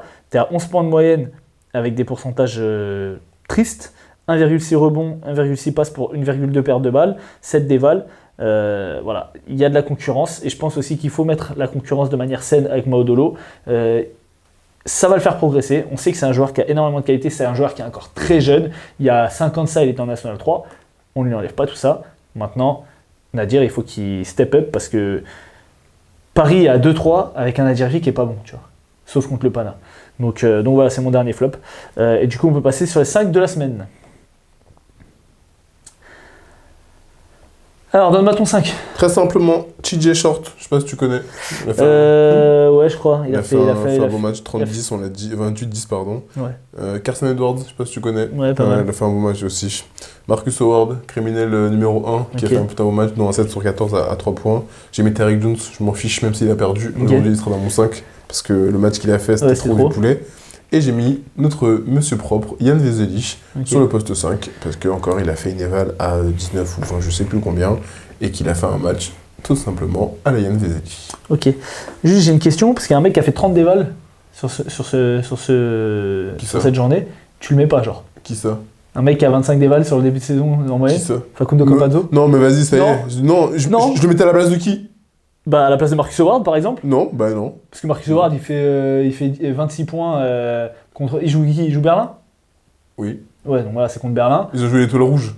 Bah, l'étoile rouge était premier d'Euroleague jusqu'à présent, donc c'est quand même plus fort que Berlin, n'abuse pas. Toi, t'as un souci sur Facundo Campazzo, c'est bon, ça y est. Et il fait 30 déval, gros. Oui, bah très bien, je vais mettre Marcus Howard, c'est mon 5, laisse-moi. Ok. Moi, je veux du beau jeu. D'accord. Du coup, j'aime pas son jeu. Je suis d'accord avec... Alors, j'ai 3 petits, du coup, Carson Edwards, Campazzo et TJ Short. D'accord, oui. De toute façon, il n'y a pas de débat. Et moi, j'ai mis Devin Booker à la place de Tyreek Jones. J'ai hésité de ouf. Parce que, écoute, il y a 2 joueurs du Bayern, mais c'est vrai que le Bayern, il tape quand même l'Olympiakos. C'est vrai. Et que Devin Booker, il fait un match très Il fait un monstrueux. Et il gagne en plus. Point, il fait un gros début de saison, et je sais pas si on l'avait déjà mis dans un 5, mais voilà, c'était aussi pour récompenser. Tyreek Jones, on l'adore et tout, mais bon, il a perdu. Il a perdu qu'une seule journée, donc j'ai essayé de mettre des joueurs qui ont gagné. Non, t'as raison. Donc voilà pour le 5 de la semaine. On a parlé de un peu toutes les blessures. Et des changements, donc voilà, il n'y a pas trop de nouvelles plus que ça. N'hésitez pas à, comme on vous dit, comme d'habitude, à commenter, vous abonner, etc. QLS Spot sur Instagram, sur TikTok. Vous pouvez vous abonner à nos réseaux, Odell Bradley Junior, Osfit. D'ailleurs, gros, ça y est, t'as bientôt 30 ans, change ton blaze, Odell Bradley Junior, on est où là? Et qu'est-ce que je voulais dire? Et oui, donc n'hésitez pas aussi à nous donner votre 5 en commentaire. Est-ce que vous pensez que Théo Malédon ou TJ Short, qui des deux va être MVP de l'Euroleague? Je pense que ça va être Facundo Campazzo vu comme c'est parti. Mais voilà, d'interagir avec nous. J'ai vu qu'il y a pas mal de gens, tout est relatif, mais il y a des gens qui sortent d'un peu nulle part qui s'abonnent à QLS Spot, donc c'est cool. C'est bien. Ça fait plaisir. En plus, franchement, on fait pas encore des vues de ouf, mais on fait déjà plus du double de ce qu'on faisait l'année dernière. C'est bien. Donc c'est bien aussi. On essaie d'avoir des interviews, mais bon, on n'a pas eu de retour pour l'instant, donc on va voir. En tout cas, semaine prochaine, double journée, bon chance à nous. On est prêt. On n'est pas prêt du tout, mais on va assumer quand même. J'ai une semaine chill, donc ça va bien pouvoir regarder en détente. À la semaine prochaine. Bye bye.